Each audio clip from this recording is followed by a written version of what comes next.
Bonjour à toutes et à tous, ravi de vous retrouver dans À vos marques, votre show hebdomadaire pour évoquer les disciplines parasport. Aujourd'hui, on va parler d'une discipline, d'une compétition ultra et d'une aventure aussi un peu hors du commun, même totalement hors du commun. On va évoquer le Biking Man, on va donc parler cyclisme et distance longue, voire très longue. Mais on aime ça, on kiffe et surtout cet homme qui va nous accompagner, explorateur à vélo, Axel Carion, fondateur aussi, créateur, inventeur du label Biking Man. Salut Axel, ça va? Salut, ça va, en forme?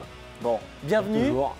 Bienvenue sur notre plateau. On vous a reçu il y a quelques temps pour parler Biking Man. On va rentrer un petit peu le focus sur des participants qui ont fait très fort l'occasion de ces dernières éditions avec leur présence sur ma gauche aujourd'hui. Tony Moiblé, finisher de ces disciplines Biking Man. Bonjour Tony. Bonjour. Vous êtes finisher avec Philippe qui est à vos côtés, Philippe Rocher, accompagnant, participant donc à ces disciplines Biking Man. Bonjour Philippe. Bonjour. Ça va bien? Ça va. Vous faites tandem avec Tony, malvoyant mais aux cuisses d'acier.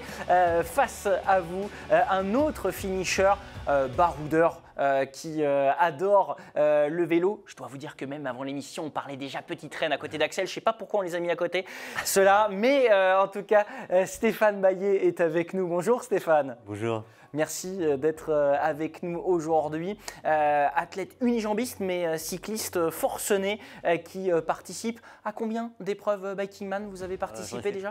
Trois Biking Man déjà. 3 Biking Man, sereinement, puisqu'on va en parler sans plus tarder. Si cette discipline est ouverte à tous, elle n'est pas ouverte aux moins chevronnés ni aux moins entraînés. Mon défi, c'est parti!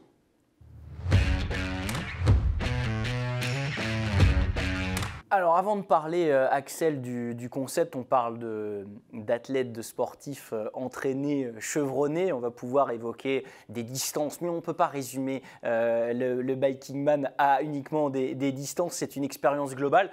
Déjà, qu'est-ce que c'est?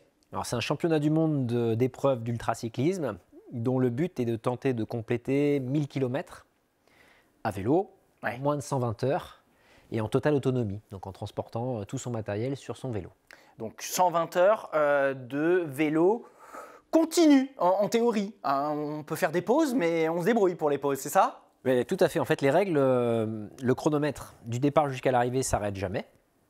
Et en fonction des profils des participants, c'est ça qui est un peu intéressant sur la discipline, c'est que chacun va faire sa propre course.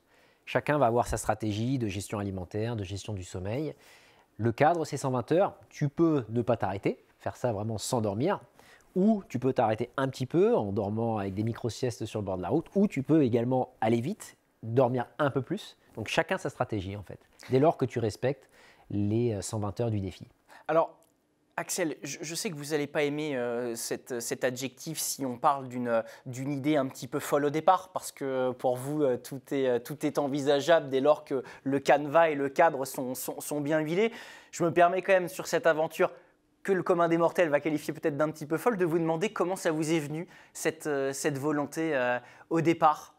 Mais c'est déjà un projet de transmission, c'est-à-dire que c'est moi quelqu'un qui m'a initié au vélo par l'intermédiaire du voyage. Ok. Donc c'est comme ça moi, que je suis monté sur le vélo pour la première fois de ma vie, en faisant un grand voyage, en l'occurrence 1200 km à travers les Carpates, notamment l'Ukraine d'ailleurs à l'époque. Et je me suis dit, dès ce premier voyage, que ça serait bien à un moment donné d'arriver à partager cette expérience du voyage à vélo, du caractère un peu extrême, engagé et de l'autonomie. Et petit à petit, ça a mis plusieurs années. Et j'ai lancé ça en 2016 avec l'idée de transmettre également cette passion que j'ai moi du voyage à vélo et de l'exploration, certes dans un cadre un peu extrême, mais avec un filet de sécurité pour des participantes et des participants qui souhaitent relever ce défi et puis vivre leur propre aventure. Et je vous conseille à ce sujet sur notre site ou sur l'appli Sport en France de voir ou revoir le documentaire réalisé par Cédric Ferreira où on voit tout ce joli monde aller au bout de l'effort, aller au bout d'eux-mêmes.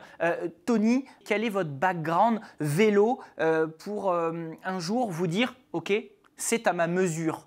ces 1000 km de vélo? Bien, en fait, Philippe l'avait déjà fait et envisageait depuis quelque temps de le partager à mes côtés. Mais avant tout, ça nécessitait un entraînement, au moins le minimum, environ entre 1000 et 1500 km, ce qui a été notre acquis. Et puis ensuite, nous y sommes lancés et très belle aventure. Et une expérience aussi Paris-Perpignan. Une course en amont, ah oui. Quelques années avant, grâce au club de Torcy, j'ai pu faire Torcy-Perpignan, environ 1000 km, et puis d'autres aventures dans d'autres régions pour partager le tandem et le vélo classique au sein du club. Ouais, on aura l'occasion d'y revenir effectivement, ce vélo tandem avec vous Philippe. En tout cas, c'est vrai que ces 1000 km déjà, ça rassure au moment de se lancer dans une expérience comme celle-ci. On se dit que c'est jouable. Axel, il y a eu aussi donc, cet amour du voyage. Le Pérou a été pour vous aussi à décupler votre envie de développer cette envie d'amener eh bien, finalement le commun des mortels, en tout cas, tout le monde peut participer. Il n'y a pas de liste préétablie d'engagés. Vraiment, c'est ouvert à tous. Comment s'est organisé cette double volonté, à la fois d'aller découvrir différents endroits, différents pays, et en même temps de rester accessible? C'est un défi qui n'est pas facile à relever parce que dans le vélo, on a souvent tendance à résumer les choses par les chiffres, avec les kilomètres, les dénivelés, alors que très souvent, pour les passionnés de vélo et même les néophytes, quand on monte sur une bécane, on se rend compte que des fois, faire 10 km, c'est plus dur que d'en avoir fait 1000, en fonction de l'endroit où on se situe. Donc moi, j'ai cherché à conserver ça en allant un petit peu... j'ai eu le privilège de beaucoup voyager, donc d'identifier des ingrédients et en passant du temps, en fait. Moi, là-dessus, la recette secrète, il n'y en a pas, c'est passer du temps sur le vélo pour rester connecté aux sensations que les participantes et les participants vont pouvoir avoir sur les épreuves. Donc moi, c'est une hygiène de vie, c'est-à-dire que c'est quelque chose que je fais au quotidien. J'espère que je pourrai le faire d'ailleurs encore très longtemps, mais je passe beaucoup de temps sur le vélo, 700 à 1000 heures par an, pas par contrainte, par plaisir, pour justement aller chercher ces ingrédients-là. Et puis, je dirais qu'aller chercher des belles choses aux quatre coins de la planète ou en France, c'est la curiosité. Il faut faire preuve de curiosité. Et la période après Covid a permis aussi de faire en sorte que ce plateau ait lieu, parce que finalement on s'est retrouvé sur une épreuve et sur des épreuves qui sont sur le territoire français, alors qu'au départ Biking Man, effectivement, j'ai organisé des épreuves aux quatre coins de la planète. La période après Covid a permis de se recentraliser également sur notre territoire et puis sur les fabuleuses montagnes et sur la France, où finalement, en cherchant bien, on a des ingrédients qui peuvent très vite être des ingrédients de l'extrême, dès lors qu'on va sur des réseaux secondaires, parce qu'on a un des réseaux secondaires, je pense, parmi les plus fabuleux de la planète. Les plus développés, Et les plus développés, on a eu de la chance. Ça a été construit quelque part il y a pas mal d'années, et maintenant, toutes les personnes autour de ces tables-là, on vient se servir un petit peu de cet héritage-là avec le vélo pour lui donner une deuxième vie. Et Stéphane, je le vois dans ses pensées, il est déjà dans l'exploration, dans les souvenirs. Stéphane, vous en avez fait quelques-uns, vous nous l'avez dit, 3. Ce territoire français, vous l'avez beaucoup exploré déjà par vous-même. Vous êtes clairement un grand amateur de vélo. Combien d'heures de vélo? Là, tout à l'heure, Axel nous disait 700 à 1000 heures annuelles. Vous, de votre côté? Je fais entre 15 et 20 000 km par an à peu près. Ah oui. Oui, donc on salue d'ailleurs le CC Ernée, je crois, où vous... Oui, je suis associé au CC Ernée et puis je suis triathlète également. D'accord, donc un athlète accompli et multi-terrain. Qu'est-ce que vous êtes allé chercher dans cette aventure Biking Man que vous avez fait à de multiples reprises? Vous avez été victime, je crois, d'un accident de moto en 2004. Vous étiez déjà cycliste auparavant. Donc c'est presque une nécessité, la pratique du sport? Ouais, quand j'étais valide, je pratique déjà une vingtaine d'heures de sport par semaine, mais vraiment en loisir. Après, mon handicap m'a permis d'aller chercher le haut niveau. Donc je suis sportif de haut niveau depuis une quinzaine d'années, d'abord en cyclisme, puis en triathlon. J'ai gagné 9 médailles au championnat du monde, je suis 2 fois champion du monde, j'ai fait 2 fois les Jeux Olympiques. Donc, des objectifs, j'aime bien les gros objectifs. Et le Biking Man, c'était un nouvel objectif pour moi, une épreuve pour aller voir où est-ce que je pouvais aller. Parce que quand on fait un Bikingman, il y a certes les 1000 km, l'épreuve, mais c'est une course. Non, vous me faites un peu sourire parce que vous êtes évidemment, tout autant que vous êtes, des passionnés et en même temps des compétiteurs et des vrais sportifs accomplis. Mais effectivement, les 1000 km sont peut-être pas à la portée de tout à chacun parmi nos téléspectateurs. Je pense que si. Si ? Mais, Très bien. Mais malgré tout, moi j'y allais aussi pour me connaître aussi moi-même, quoi. Parce que voilà, je sais ce que c'est que préparer un championnat du monde sur une distance courte. Mes efforts, c'est 1 heure, allez, 1 heure, 1 heure et quart d'effort. Là, je pars pas pour 1 heure et quart, quoi. Donc j'avais envie de me mettre à l'épreuve. Et c'était vraiment une belle expérience, une aventure humaine et puis aussi une aventure sportive, quoi. Et permettre psychologiquement de me mettre vraiment en difficulté. Axel, il y a dans les mots-clés de cette course, il y a s'autonomiser. Vous aimez bien cette idée-là d'avancer dans cet effort-là. Est-ce que ça veut dire que pour l'accessibilité aux parasportifs, vous n'avez pas forcément changé votre modus operandi? Le filet de sécurité, est-ce qu'il a été augmenté? Comment vous avez opéré pour justement ouvrir vos portes à vraiment tout le monde, à être dans l'inclusion totale? Déjà, on n'a pas été dans l'exclusion. C'est-à-dire qu'on n'a pas interdit ou on n'a pas mis défense de venir pour le parasport. Et ça, je pense que c'est une des chances de cette discipline actuellement, parce qu'elle est naissante et vous participez, là, on participe tous à lui donner un peu de visibilité. Il n'y a pas encore toutes ces règles d'essayer de donner des catégories, lui oui, elle non, lui. Et en fait, c'est une des motivations que j'ai sur le Bikingman, à un moment donné, de voir Stéphane pour la première fois venir, pas connaître son background extraordinaire de sportif, et quelque part de l'aborder, de l'accueillir de la même manière que n'importe qui d'autre. Parce que la fracture qu'il a vécue, elle est terrible. Mais il y a plein d'autres athlètes, et en fait on retrouve dans les athlètes, j'aime pas le terme valide, non valide, ça me plaît pas. Oui, parce qu'en fait Stéphane, pour moi, c'est la même personne, entre guillemets, que Philippe ou Tony, parce qu'il y a chacun qui a ses fractures. Et en fait, c'est assez étonnant de voir ce groupe de personnes qui se retrouvent et qui a la chance, quelque part, de se lancer le défi de cette course, quelque part, en balayant toutes les barrières que l'on a visuelles, que l'on a de jugement, parce que personne ne sait ce qui va se passer sur l'épreuve. Et il y a très peu de sports où on a encore la chance de pouvoir se rassembler avec des règles simples que tout le monde tente de respecter et pour se lancer simplement un défi qui est fou au départ. On parle depuis le début de cette émission finalement de communauté quelque part qui se crée, même si le terme n'a pas été utilisé. Philippe, c'est l'essence même. C'est comme ça que vous avez fait infuser l'idée à Tony en tant qu'accompagnant guide. Vous aviez envie de vous insérer dans cette communauté Bikingman? C'était l'objectif, de faire partie, d'avoir la chance, le privilège de faire partie de cette grande famille. Ça faisait partie des motivations en s'inscrivant à une si belle épreuve.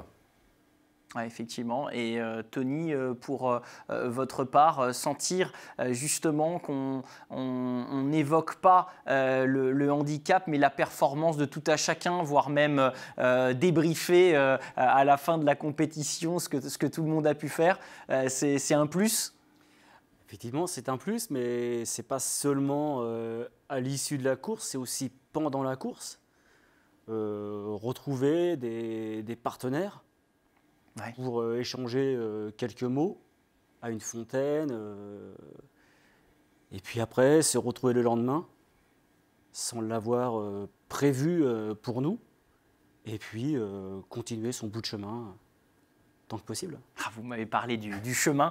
Moi, j'ai envie d'avancer. J'ai envie de parler de vos performances dans cette compétition, de vos résultats, de vos envies, du regard de cette communauté sur vos performances. C'est la deuxième partie de cette émission.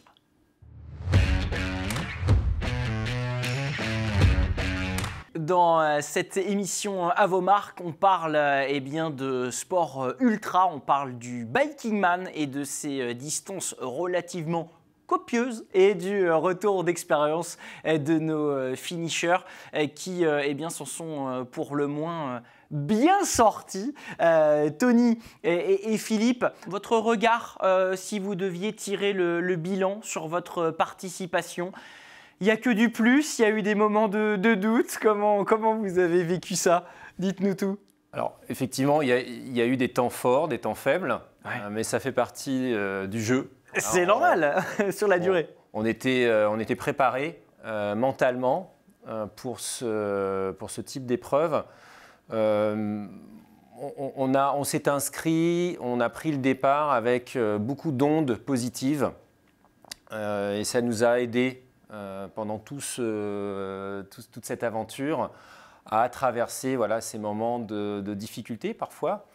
On se savait soutenu par toute une communauté, par des Race Angels, par des amis, par de la famille à distance. Et donc, ça nous a aidés vraiment ensemble, avec Tony, à profiter de chaque instant. Ouais. Parce qu'on a toujours gardé en souvenir qu'on était des privilégiés. On avait beaucoup de chance de pouvoir participer à ce type d'épreuve, que c'était une véritable opportunité. Et ça nous a aidés pendant tout le parcours. Tony, est-ce qu'il faut avoir une vie intérieure assez développée sur ces moments durs pour penser à autre chose quand on est sur le vélo, qu'on accuse le coup? Même s'il y a de la communication peut-être avec Philippe, il y a des moments où on essaye de penser un peu à autre chose et d'éviter de penser aux 20 heures de vélo, aux 10% de déclivité, toutes ces choses-là. C'est ce que j'appellerais de l'adaptabilité, Ouais. puisqu'il y a eu des journées très chaudes, Ouais. le relief auquel on n'est pas habitué, et puis quelques petits soucis de santé qui viennent se greffer de ci, de là. Et puis il faut pallier la situation malgré tout, et puis se dire demain ça ira mieux. Faut Stéphane, effectivement, gérer ces temps faibles, c'est la clé absolue. Se dire qu'il y aura des jours meilleurs pour passer les obstacles. Oui, bien sûr. Et puis sur un backing man, des temps faibles, il y en a beaucoup. Donc, du coup, on se reconcentre sur soi, on pense aux belles choses. Moi, de temps en temps, j'appelais ma femme, elle est extraordinaire. Elle m'a filé à chaque fois, elle m'a reboosté un petit peu pour que je puisse repartir de plus belle. Donc, oui, il faut réussir à s'adapter comme il disait, puis repartir de plus belle pour aller jusqu'à la fin, quoi. On a évoqué tout à l'heure un petit peu votre côté pluridisciplinaire, Stéphane. Je crois que ce qui fait que vous arrivez sur votre premier Biking Man à Faro, je parle sous votre contrôle, c'est le report des Jeux, finalement, qui vous incite à aller faire des kilomètres. C'est quand même autre chose. Vous aviez eu vent de cette discipline par quel biais ? Moi, j'avais déjà fait des recherches personnellement sur le longue distance, puisque j'adore le sport, mais j'aime bien le sport, pas qui fait mal, mais qui nous met en danger psychologiquement et physiquement. Je fais une petite parenthèse, en 2003, vous étiez valide, vous aviez fait un Paris-Brest-Paris. Voilà, donc vous aimez quand même les défis, le monsieur. Ouais, et puis j'avais traversé la France avec mon vélo, j'avais été en Allemagne, ouais, je faisais déjà beaucoup de vélo pour m'amuser. D'accord. Mais ce qui s'est passé, c'est que du coup, ma catégorie n'a pas été retenue aux Jeux Olympiques, ils ont reporté les Jeux. C'est ça. Donc moi, étant un peu plus vieux et moins performant, je suis sorti de l'équipe de France et j'ai besoin de challenge pour vivre. Et en faisant des recherches sur Internet, j'avais déjà vu l'ultracyclisme Backing Man.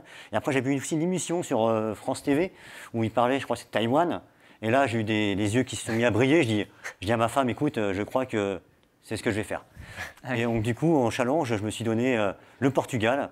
En plus, il y a un coin où je connais pas mal, parce que j'ai fait des stages équipe de France dans le secteur. Donc c'est un très, très joli secteur.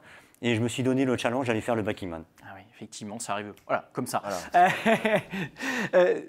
Tony, est-ce que secrètement, vous vous étiez fixé un objectif avec Philippe, pas forcément de performance, mettre en lumière certaines choses, se dépasser, ça me va bien aussi. J'ai juste savoir un petit peu qu'est-ce qui vous avait motivé à rouler, clairement.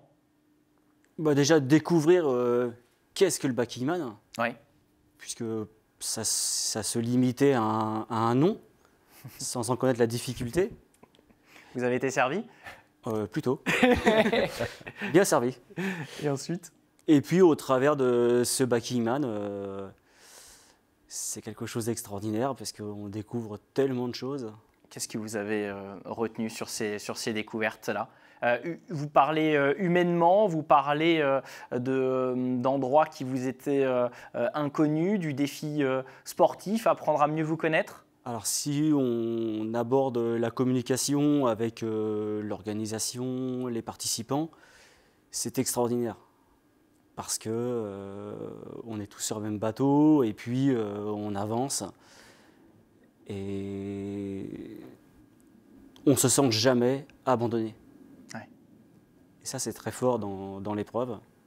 Oui, des fois, je me demande même, quand on voit le documentaire, comment Axel fait pour se démultiplier. Il est présent sur toutes les images, Axel. Vous avez un don d'ubiquité ou pas? Ou vous avez un jumeau qui vous permet d'assister à toutes les arrivées, à tous les moments clés de la course? C'est un travail de magicien dans le sens où c'est très compliqué d'être au contact des participants à cause de la distance qui existe entre chacun d'entre eux, puisque les leaders ils vont terminer en moins de 48 heures et je dirais que les lanternes rouges ils vont terminer en 110 heures. Donc il y a énormément de kilomètres et nous, notre rôle en tant qu'orga, c'est d'arriver à simuler, parce que malheureusement on ne peut pas être partout, d'avoir un point de contact avec chacune et chacun d'entre eux. Et c'est un peu notre frustration aussi, c'est que c'est très dur mentalement, d'un point de vue organisation, de se dire qu'on envoie des cyclistes, des ultra-cyclistes sur la route, mais parfois on est à plusieurs heures de chacun d'entre eux. Donc mentalement, c'est très dur de se dire qu'on ne peut pas être au contact, mais en même temps, c'est ce rapport un peu de balancier qui existe entre le moment où ils sont en autonomie complète et en immersion totale et le moment où ils ont un salut de la main de l'orga, d'un race angel, d'un volontaire, qui quelque part vient rebooster je dirais que ça vient recharger le mental, je pense, de chacune et de chacun d'entre eux. Et notre rôle, c'est d'être les témoins, en fait, de ce type de défi. C'est de pouvoir, certes, créer l'opportunité de se retrouver et en même temps d'être les témoins, je vais bien l'expression qu'a donnée Tony, d'être dans le même bateau, parce que c'est aussi super éprouvant en termes d'orga, d'être les témoins de ce défi-là et puis de reconnaître ce qu'ils sont en train de faire. Et reconnaître aussi et avoir une forme de fierté du travail et du défi accompli. Stéphane, dans cette communauté Biking Man, le regard des participants valides, je ne parle pas de regard physique, mais le regard sur la performance. Comment vous discutez autour de la perf? Je ne pense pas qu'entre concurrents, on parle de perf. C'est surtout une aventure humaine. On est tous athlètes, on est tous dans le même bateau, tiens, pour reprendre l'expression. Donc je ne pense pas que ce soit une notion de perf. Par contre, c'est vraiment une expérience humaine importante, parce que moi, même si les premiers, normalement, on n'a pas le droit de drafter, d'être ensemble, mais quand on est derrière, ils sont beaucoup moins regardants. Donc on peut Axel, discuter. Là, vous venez de scotcher Axel, là, il est bouche bée. Non, mais je veux dire, on peut discuter avec les personnes, partager nos vies communes, et c'est des moments d'échange fantastiques. Je pense que la performance, elle est aléatoire. C'est pas le plus important dans l'expérience. Pour les non-initiés, je rappelle juste que le drafting, c'est la course en peloton. Voilà, pour ne pas prendre l'aspiration du concurrent devant. Voilà, parenthèse. Je pense que c'est pas le plus important. C'est plutôt les parcours de vie, découvrir un petit peu ce qu'est l'autre. C'est plutôt ça qui est important, plutôt que la performance en elle-même. Philippe, je vous vois acquiescer. Je vous poserai une question qui concerne une autre émission à vos marques, un autre numéro que nous avons eu avec Raphaël Bogil et Quentin Caléron, qui font du cyclisme sur piste en tandem, où ils évoquent ensemble la difficulté de se synchroniser, la plus grande difficulté. Depuis combien de temps vous entraînez-vous ensemble? Et est-ce que c'est dans ces parcours de 1000 km vraiment de faire symbiose, de faire corps, de ne faire plus qu'un, le plus gros des défis pour vous?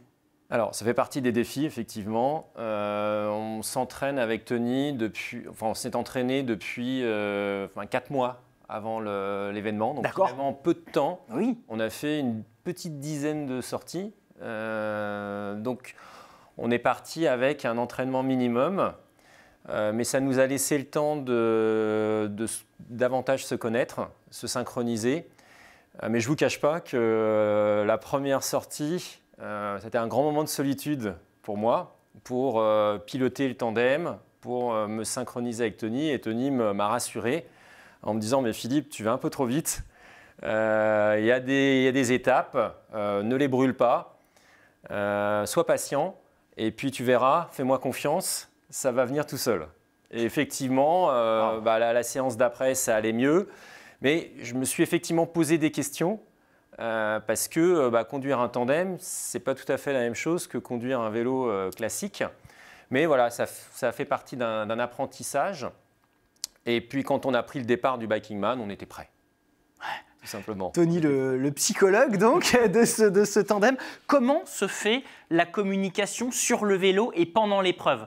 Tony, on a parlé d'éventuels coups de mou tout à l'heure. Quand on est dans le dur, il faut aller à l'essentiel, j'imagine. Il faut aller à l'essentiel, mais de toute façon, l'un ou l'autre vient à ressentir dans le pédalier, puisqu'il est synchronisé. D'accord. En ce qui nous concerne, c'est la majorité des tandems, D'accord. pour connaître un petit peu son binôme. Ouais, enfin, il faut quand même développer un peu d'entraînement pour ça. Hein. Ne soyez pas trop modeste. Ensuite, au point de vue communication, ça peut être verbalisé. Ouais. Lorsque le terrain le permet. En descente, c'est compliqué avec le dégagement d'air. Donc, ça se traduit par les positions et puis la position des pédales, puisque le virage à gauche va nécessiter une position particulière pour éviter d'accrocher cette fameuse pédale. Ouais, c'est des micro-détails qui sont évidemment essentiels. Ils sont effectivement des micro-détails. C'est une concentration. Ouais. Voilà, une concentration de tous les instants. Une responsabilité pour être vigilant, parce que le moindre degré d'inattention, et ça peut être la catastrophe. Ouais. Ça peut être le drame. Voilà. On l'a bien compris au travers de ces détails évoqués. Stéphane, vous y retournez quand? Vous avez l'air d'avoir pris votre pied. Logiquement, pas en 2023. Ouais. J'espère pas en 2024 ou alors fin 2024. Ah bon? Alors pourquoi? C'est à cause de votre blessure? Ma blessure m'a handicapé toute l'année, là, donc j'ai pas pu faire le backing Vous Manora. avez repris le vélo en juillet, hein, je rappelle. Ouais, j'ai pas pu faire le backing Manora en août puisque j'étais pas capable d'enchaîner 2 heures de vélo. Mais j'ai envie d'emmener mes vieux os à Paris au jeu, donc je suis reparti sur un entraînement triathlon. D'accord. Très intensif avec 2-3 entraînements par jour.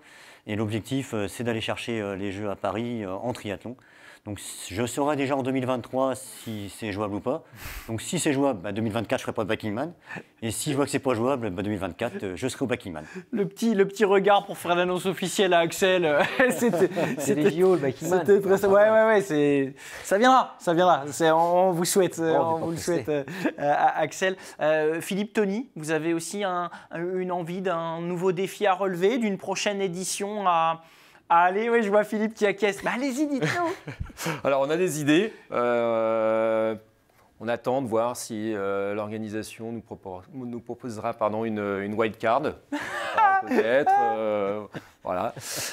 Non, on a vraiment envie, avec Tony, de continuer de faire passer ces messages forts, comme quoi l'handicap, aujourd'hui, a sa place sur ce type d'épreuve, que rien n'est impossible. Avec peu d'entraînement, on y est arrivé. Donc c'est accessible aussi à plein d'autres personnes, valides et non valides. Voilà. Et que le sport est un magnifique vecteur, un magnifique outil, en particulier l'ultra-biking, pour faciliter une intégration sociale et professionnelle.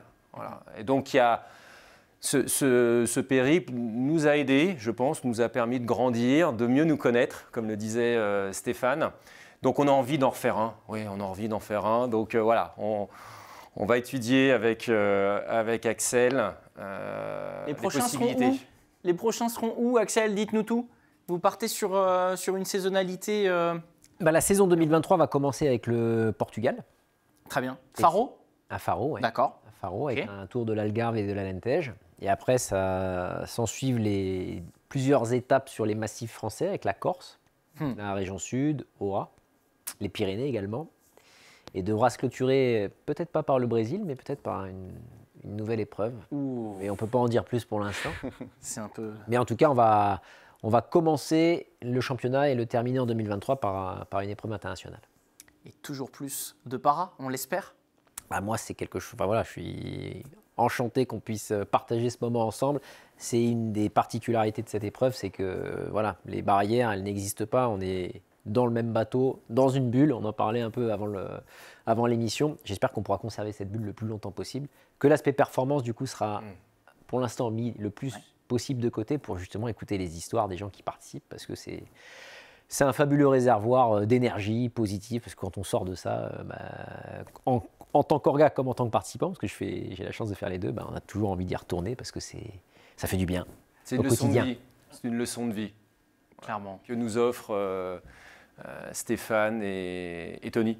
Exactement, et ce sera le mot de la fin. On a été ravis de recueillir vos histoires auprès d'Axel et donc du Biking Man. Merci Stéphane, merci Tony, merci Philippe de nous avoir accompagnés. À vos marques, c'est toutes les semaines. On aura l'occasion d'évoquer la semaine prochaine une discipline qui est en train de se développer, le frame running, oui, la course à pied. Elle aime vous concurrencer, la course à pied, dans l'ultra distance aussi. On parlera frame running donc dans À vos marques. Merci à toutes et à tous de nous avoir suivis et à la semaine prochaine donc.